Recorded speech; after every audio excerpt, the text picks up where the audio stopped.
मैं तो भगवान से प्रे करता हूँ कि भगवान उनको बस अगला पीएम बहुत जल्दी बनाए। अल्लाह से भाई, भगवान से, वाहेगुरु से, गॉड से I pray to with God कि यार कांग्रेस के जो ये कार्यकर्ता है ना राहुल गांधी, वो एक बार पीएम बन जाए बस भारत के। हो जाएगा पीएम बन जाएगा। भाई साहब ये जो गंदगी है ना ये सुधर जाएगी। ये जो हिंदू मुस्लिम माराम काटम रेप वेप जो हो रहा है ना, ये छिनाल विलाल, ये जो औरतें मर्द स्कूल बंद हो रहा है, ये सब कुछ सुधर जाएगा। मस्जिद मंदिर तोड़ना ये सब ठीक हो जाएगा। एक बार आपको देखो, आपको संविधान ने अथॉरिटी दी है वोट दे करके आप गवर्नमेंट्स को चेंज कर सकते हो। You have to right to change your government. कर रहे हैं ना, राहुल गांधी को नहीं मिल रही वोट। क्यों नहीं मिल रहा है? बहुत वोट मिल रहा है सर। पूरा देखो, पूरा बिहार उनके साथ है। अभी पता है आपको, पूरी रैली से बीजेपी की एंटी रैली में पूरा बिहार, बीजेपी रैली में जब बुलाते हैं तो पैसे दे के बुलाते हैं, कार्यकर्ता को बुलाते हैं, एमसीडी वालों को जबरदस्ती बुलाते हैं, छुट्टी करवा के बुलाते हैं भाई हमारे को। और कांग्रेस में राहुल गांधी के साथ अपने आप आ जाते हैं लोग। बताओ 40-50 लाख जो है ना कस्टमर, 40-50 लाख कस्टमर बना लिए बीजेपी ने फर्जी वोट डालने के लिए। बिहार में दिखाओ तो, बिहार को जीतने के लिए पता नहीं कौन कौन से कांड कर देंगे भाई बीजेपी। वो बोलते हैं ना सारे कांड कर देंगे, लेकिन वो बिहार को जीतने की चाहत में फुल कोशिश हो गई। जिसका खानदान चोर, खानदानी चोर, वो आरोप लगाता है भारत के जितने हैं वोट देने वाले वो चोर। जिसके खानदान भारत को लूटा, जब से आजाद हुआ तब से अब तक भारत को लूटा, खानदानी चोर, जिसको न जात की पता, न बाप के पता, न माँ के पता, वो भारत के मतदाता को कहते हैं चोर, चुनाव आयोग को कहते हैं चोर। क्यों भाई? वोट हमने भी दिए, किसने दी? चोर इसने भी, वोट इसने भी दिया, वोट इसने भी दी, चाहे किसी को भी वोट दी, चाहे किसी को भी दी, लेकिन हमें चोर कहेगा। किसने लूटी? बब वोट किसे? 2G घोटाला, स्पेक्ट्रम घोटाला, कोयला घोटाला, बेफोर्स घोटाला, किसने लूटा? स्वतंत्रता, आज भी स्वतंत्रता सेनानियों के 55 करोड़ की संपत्ति मैं 50 लाख में माँ बेटे हड़प लिया, आज जमानत पे है। जो खुद चोर घोटाला, जमानत, कोरोना वैक्सीन का घोटाला भाई साहब, कोरोना वैक्सीन का घोटाला बोलते फ्री में दे रहे हैं और हर एक वैक्सीन का पैसा लिया मोदी ने। 55 साल से तुम्हें भी पाल रहे हैं, हमसे कोई सीधे पैसा नहीं लिया। हम तो 55 साल से तुम्हें भी पाल रहे हैं। वोट हिंदुओं का, और वोट किसको मिल रहा है? अरे मुसलमान, आजादी में मरे मुसलमान और पाल हम रहे। उल्टा मुसलमान की वजह से पाकिस्तान, अगर लड़ा तो पाकिस्तान ले लिया। जा क्या है, क्या तेरा मरे ना? इनके हिंदू में बता दो कितने? 61,000 मुसलमानों ने आजादी दी है भारत में। तुम कितने हो बताओ? तुमने आजादी में जो कुर्बानी दी उसके बदले में तुम्हें पाकिस्तान की वजह से ना आज सुरक्षित हो। मिल गया ना। आज वोट हिंदुओं का और SIR पे बात, SIR पर तो बात मान लिया। बिहार के लोगों को देख लिया कि अगर सच्चे बिहारी हो तो डरना कैसा, डरना कैसा? अगर तुम बांग्लादेशी हो तो तुम्हारा वोट कैसा, वोट कैसा तुम्हारा? देखो बांग्लादेशी है, रोहिंग्या है, आप उनको भगाओ। चाचा इतना सही बोल रहे हैं, अच्छा नहीं लगता है, इतनी पोल मत खोलो यार। बांग्लादेशी है आप भगाओ, बांग्लादेशी आप भगाओ, लेकिन सीमा हैदर पार करके आ गई। वो तो मुझे लगता है सीमा जो है ना, ये सीमा जो है ना, सीमा मुझे लगता है बीजेपी के साथ इसका 60-60 होगा, इसलिए उनको रख लिया है। औरत है, मर्द होता है तो सुप्रीम कोर्ट में दे रही होगी मुझे लगता है वाले को। कुछ नहीं और क्या भाई, सीमा हैदर मुझे लगता है बीजेपी के साथ रोज खुल के मिलती होगी, तभी बोल रहे भाई। आज भी इमरान मसूद कौन है, कांग्रेस का सांसद, क्या कहा?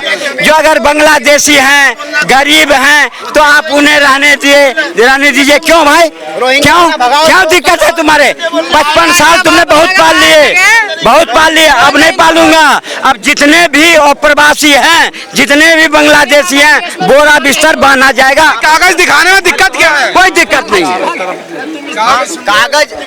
कागज देखो, कागज दिखाने के लिए कोई दिक्कत नहीं भैया। सुनो, कागज लोग दिखा रहे हैं। ये देखो, ये सपोर्ट कर रहे हैं रोहिंग्या का, ये बांग्लादेशी का सपोर्ट कर रहे हैं, ये सीमा हैदर का सपोर्ट कर रहे हैं। लेडीज के बारे में कोई भी बोले इसको तो जेल हो जानी चाहिए ना। मतलब जेल हो जाएगा। सीमा हैदर को गाली दूंगा तो मैं सीमा हैदर को गाली दूंगा। अब जो इंसान बांग्लादेशी का सपोर्ट करेगा उसको तुम बोल रहा है ये बताओ, लो इसको बांग्लादेशी का सपोर्ट कर रहा है भाई। मेरी सीमा हैदर तेरी बहन है क्या? लेडीज किसी की भी भाई, तुम बेजबान कुत्तों को पकड़ रहे हो, ऐसे है तो बलात्कारी को पकड़ के बताओ ना। बहन बेटियों को हथियार लेके चलना पड़ेगा। बोल सकता हूँ, देखो सुन ले, अरे भाई सुन ले, मैं तो एक ही बात बोलूंगा, अधर्म का नाश हो, कांग्रेस का सत्यानाश हो, प्राणियों में सद्भावना हो, विश्व का कल्याण हो, चारों तरफ बीजेपी का राज हो और देश का विकास हो। ये देखो बीजेपी, देखो ये जो बता रहे हैं, जब वोट चोरी कैसे होती है, देखो मोदी जी वोट चोरी कैसे करते हैं, आप बता देते हैं असली बात। जब 140 करोड़ देशवासियों को दुनिया सम्मान की दृष्टि से देखती है, तब वोट चोरी हो जाता है, समझ गए। आज देख लो बड़े बड़े कंट्रियों में जो भारतीयों को इडियट इंडियन बोला जाता है, आज भारतीयों को इज्जत दी जाती है। इंडियन सम्मान की दृष्टि से पहले नहीं बोलते थे, पहले तो बोलते थे भारत को 2014 से पहले हर एक भारतीय ना पहले इंडियन नहीं बोलते थे, पहले कोई जानता नहीं था, ट्रम्प के साथ नहीं जानता था, ट्रम्प को भी औकात दिखा दी, ट्रम्प को भी ना भारत 2014 के बाद ही पता चला है। कोई भी हो, अमेरिका ये नया भारत है, ये नया भारत है, झुकेगा नहीं साला।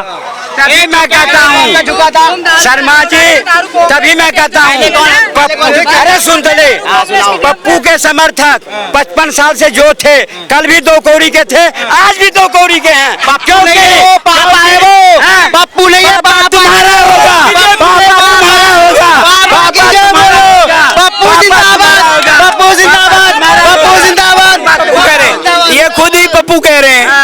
पापा है वो, पापा पप्पू नहीं है। अब लो पापा ये कह रहे पापा तुम्हारा, हमारा पापा है नहीं, ये वो होगा, तुम पप्पू पापा समझ में आ गया होगा कि सुन लो, अब सुन लो, ये हमें कहते हैं अंधभक्त। शर्मा जी, हम लोग कहते हैं अंधभक्त, हम हैं अंधभक्त, क्योंकि 55 साल कांग्रेस ने देश में शासन करा, गांव में रोड नहीं दी, बिजली नहीं दी, लोगों को सड़क नहीं दी, और मकान नहीं दी, शौचालय नहीं दिया, और तो और 55 साल कश्मीर के लाल चौक पर में पाकिस्तान का झंडा फहरा रहा था।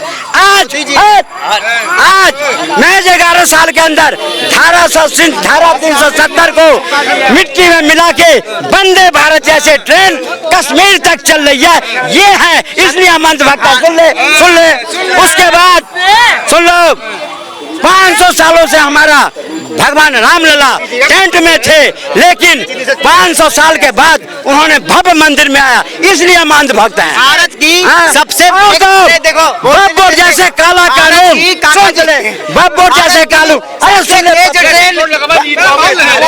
बब्बर जैसे काला कानून को मिट्टी में मिलाने का काम करा मोदी ने करा, इसलिए हम अंधभक्त हैं।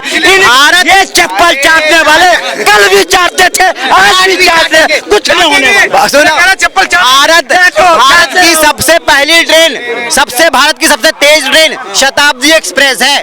आज नहीं, इनके पापा ने, अंधभक्त के पापा ने तो कम से कम 20 साल पहले ला के रख दिया था। पता करो, शताब्दी एक्सप्रेस सबसे तेज ट्रेन है भारत की। वो कब आया था भैया? 55 साल में एक एम्स बना के इनके पापा ने बड़ा तीर मार दिए। आज हम अंधभक्त हैं। 27 एम्स दौड़ रहे हैं, हर जिले में एयरपोर्ट बन रही है, ग्रेड में बुलेट ट्रेन जा रही है, तो पप्पू के समर्थक पापा आ रहा है, फरफरा रहा है। अरे कुछ नहीं होने वाला है। इलाज कराने और ये मोदी के एम्स में नहीं आता इलाज कराने, ये कांग्रेस के एम्स में आता है इलाज कराने। बता दो जरा कौन सा आदमी है, भले ये किसका बच्चा जाता है मोदी के एम्स में? हो गया ना, इसको कोई देखने वाला नहीं होगा। रोटी इसरो किसने बनाया था? इसरो मोदी जी ने बनाया था। इसरो मोदी जी ने बनाया था क्या? बता दो जरा। आज भी सुधांशु शुक्ला अगर गया है चांद पे तो मोदी जी ने भेजे हैं। चांद पे झंडा, ये झंडे पे चांद लगाते थे, आज कहाँ है? हम चांद पे झंडा फहरा रहे हैं। ये सोच तुम्हारी और ये सोच हमारी। भारत माता दो कौड़ी कहते, आज भी 2 कौड़ी क्या? बोलो भारत माता की जय। भारत माता की जय। भारत माता हमारा दिल में है, पर तुम लोग बोल के दिखाओ। मन से भारत माता की जय नहीं कर सकते। तुम फिलिस्तीन का झंडा उठाने वाले भारत की माता कह नहीं सकते। तुम जब भी देश को वक्त आता है तुम इजराइल के साथ खड़े नहीं हो सकते। हम बोलते मातृ वतन जिंदाबाद, भारत माता की जय। हम लोग है ना शांति से बोलते हैं, गुस्से में नहीं बोलते हम, एकदम जोर जोर से ऐसे हम बोलते हैं भारत माता की जय। बोलते हैं ना मातृ वतन जिंदाबाद, फारसी में बोलते हैं कि मादरे वतन, मतलब जो माँ का धरती है ना, दो देश है, बिल्कुल, बिल्कुल। वो जिंदाबाद है और हमेशा रहेगा।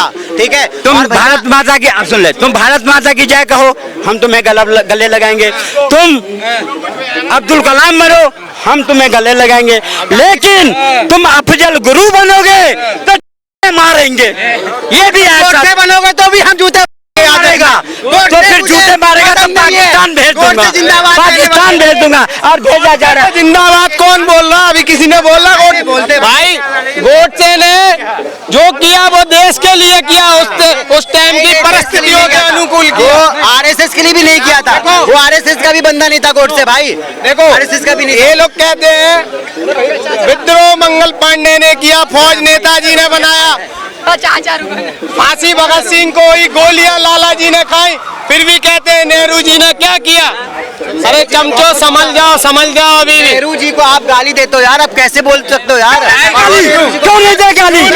देश गाली दे रहा है, देश गाली दे रहा है। धर्म के आधार पर में देश का बंटवारा हुआ, अब फिर तुम्हें रखा क्यों? नेहरू की वजह से कॉलेज है, नेहरू की वजह से तुम्हें शर्ट पैंट है, नेहरू की वजह से टाई है, नेहरू की वजह से जूते है, नेहरू की वजह से टाई है, नेहरू की वजह से स्कूल है, नेहरू की वजह से कॉलेज है। डर जा तुम। नेहरू की देन है, नेहरू की देन है।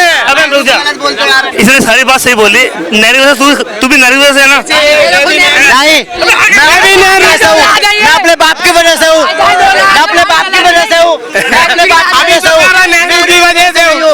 अभी क्या रहा नेहरू की वजह से भारत है, जब नेहरू जी की जब वजह से भारत तक है। देश में कांग्रेस रहेगी, जिहादी रहेगा। कांग्रेस खत्म, जिहादी खत्म। जब जब जिहादियों पर आक्रमण होता है, आतंकवादियों पर आक्रमण होता है, तो कांग्रेस क्यों बिलबिलाती है भाई?